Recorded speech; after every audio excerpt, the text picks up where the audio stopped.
College वाले assistant director विशाल दीप ने हमें बुलाया और हमारे से 25 करोड़ रुपए की डिमांड। सर अपना परिचय दे जरा पहले तो। मैं Rajneesh Bansal, chairman Himalayan group of institution. ये Bhupinder Sharma, chairman Devbhoomi group of institution. Sanjeev Prabhakar, chairman ICL group of institution. DJ Singh, chairman Vidya Jyoti group of institution. जी बताइए sir. Assistant director enforcement directorate Shimla के श्री विशाल दीप, जिन्होंने हम सबको बुला के 25 करोड़ रुपए की डिमांड की। जब उसने सबसे पहले मेरे को बुलाया, मैंने उनसे पूछा, सर बताइए, पहले टॉर्चर किया। उनके 2 ऑफिसर हैं, नीरज एंड सुनील। जब मैंने उनको कहा कि मैं 25 करोड़ रुपए नहीं दे सकता सारे इंस्टीट्यूशन से इकट्ठा करके, तो उन्होंने इंडिविजुअल लोगों को हमें टॉर्चर करना शुरू किया। मैंने उनको अल्टीमेटली, जब मेरे को बहुत ज़्यादा टॉर्चर किया गया, तो मैंने उनको कहा कि मैं 60 लाख रुपए से ज़्यादा नहीं दे सकता। फिर उसके बाद दूसरे जो दोनों ऑफिसर्स थे, नीरज एंड सुनील, उन्होंने अलग से डिमांड की। मैंने पहले दिन मना कर दिया। उन्होंने हमारे बंदों को बुलाया, खूब टॉर्चर किया, और उसके बाद नेक्स्ट डे फिर मेरे को बुलाया। पहले 10 तारीख को बुलाया, 10 दिसंबर को, फिर 19 तारीख को बुलाया, और सवेरे 10 बजे से लेके शाम के 8:30 बजे तक हमें वहां पे बिठा के रखा, जो कि स्टेटमेंट लेने का टाइम, स्टेटमेंट के लिए सिर्फ 1 घंटा रिक्वायर्ड था। हमें मेंटली टॉर्चर किया गया, मेंटली हरास किया गया। और दूसरी जो सबसे बड़ी बात है कि दूसरे दिन हमारे दूसरे दोस्त भूपिंदर शर्मा को बुलाया गया। इनसे 55 लाख और 30 लाख दोनों ने डिमांड की। फिर इनसे हमारे ये संजीव प्रभाकर को बुलाया गया। इनकी तो उन्होंने इंतहा कर दी, इनको डंडे मारे। इनकी मदर एक्सपायर होगी, इनके ब्रदर एक कोमा में है।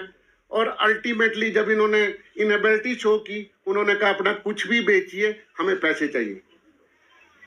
तो ये इतना सारा अत्याचार मैंने कभी नहीं देखा। और हम क्यों गए इनके खिलाफ? बहुत बड़ा डिसीजन था ये हमारा लोगों का।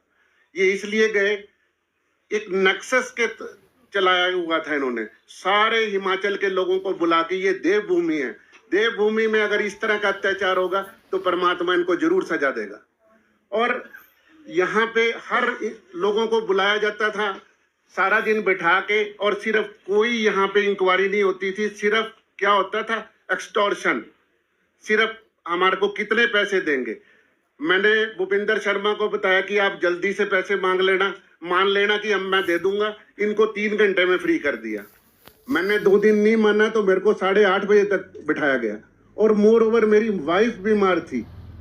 मैंने इनको कहा कि मेरी वाइफ बीमार है, मेरे को जाने दो। कहता कोई नहीं, मरने दो, कोई फर्क नहीं पड़ता, हमें प्यार है सिर्फ पैसे से, हमें पैसे चाहिए। ये डिसीजन फिर क्या हुआ, हमने ये डिसीजन क्यों लिया इनके खिलाफ जाने के लिए? क्योंकि मैं, भूपिंदर शर्मा, हमारे बच्चों ने, वाइफ ने, सब ने कहा कि इनको पैसे दे दो, हम अपना सारा कुछ बेच देंगे। मेरी वाइफ और इनकी वाइफ ने तो अपने सारा जो गोल्ड था वो भी रख दिया कि इसको बेच दो, इसको गोल्ड स्मिथ पे, और इनको पैसे दे दो। पर जब इसके साथ अन्याय हुआ, संजीव प्रभाकर के साथ क्या अन्याय हुआ, इसके पास पैसे नहीं थे देने के लिए। इसने कहा मेरे को जहर दे दो। ये जहर की एक वो लेके आया, शीशी लेके आया हमारे पास, या मेरे को जहर दे दे या फिर आपका डिसीजन है। फिर हम एडवोकेट के पास गए, उन्होंने कहा आप इनको रेड हैंडेड क्यों नहीं पकड़वाते। और मैं सच में सीबीआई ऑफिशियल्स का, चंडीगढ़ में हमारे डीआईजी साहब का, मैं दिल से आभार व्यक्त करूंगा कि उन्होंने 5 मिनट में एक्शन लिया। जब हमने उनको बताया सर हमारे साथ ये इनजस्टिस हो रहा है, 5 मिनट में उन्होंने टीम डिप्यूट कर दी शनिवार को। और ये ऑपरेशन शनिवार और संडे को पूरा दिन उन्होंने सारा कुछ रिकॉर्डिंग की। मैं प्रेस वालों को रिकॉर्डिंग भी सुनाऊंगा उनकी, किस तरह उन्होंने पैसे मांगे। मतलब ये कोई मामला ऐसा नहीं था कि 1 मिनट में हमने कुछ कर दिया। रही बात, मैं आप सबको एक और विनम्र हाथों से विनती करना चाहूंगा, ये जो हम 250 करोड़ रुपए का स्कैम की बात करते, कोई स्कैम नहीं हुआ यहाँ पे। 250 करोड़ रुपए 5 साल में बटे हैं। सीबीआई ने ऑलरेडी चार्जशीट फाइल कर दिया। आप ऑनरेबल कोर्ट में जाके देखें कितने रुपए का है। किसी इंस्टीट्यूशन पे 10 लाख रुपए का है, किसी पे 20 लाख। वो इरेगुलरिटी है, वो कोई स्कैम नहीं है। हमने इसको हाइप कर दिया कि स्कैम 250 करोड़। और 276 इंस्टीट्यूशन थे, आपने 29 कॉलेजेस को क्यों सिलेक्ट किया? क्योंकि बड़े बड़े कॉलेजेस में ये था कि इनको बदनाम किया जाए, हमारी इतनी बड़ी इन्वेस्टमेंट है और इनको यहाँ से। और आज हर कॉलेज बंद हो गया, 99% कॉलेजेस बंद हो गए हिमाचल। तो हमारे साथ कितना अत्याचार है, कितना अत्याचार होगा। हम इसीलिए आप भी प्रेस वालों से, हम प्रेस में भी नहीं आना चाह रहे थे, क्योंकि अभी इन्वेस्टिगेशन ऑन है। अभी बहुत सारे कल्प्रिट इन्होंने और पकड़ने हैं। सीबीआई ने दिन रात काम किया। 3 दिन तो हम सीबीआई के ऑफिस में बैठे रहे और 3 दिन रात सीबीआई ऑफिशियल्स ने, हमें पता है उन्होंने किस तरीके से, किस मेहनत से इनको पकड़ा। उसके विशाल दीप के रियल ब्रदर विकास दीप और उसका बुआ का बेटा नीरज, दोनों से 1.5 करोड़ रुपए की रिकवरी की। और जो हमारे पैसे थे 55 लाख रुपए, जो हमारी हार्ड अर्नेड मनी थी दोनों भाइयों की, वो भी उन्होंने रिकवर कर ली। उसमें सारों के नोट नंबर थे, कोई गलत स्टेटमेंट नहीं है। एक भी नोट नंबर सीबीआई ने नोट किए हुए थे, पाउडर लगाया हुआ था उन नोटों पे। वो सारे के सारा पैसा रिकवर कर लिया।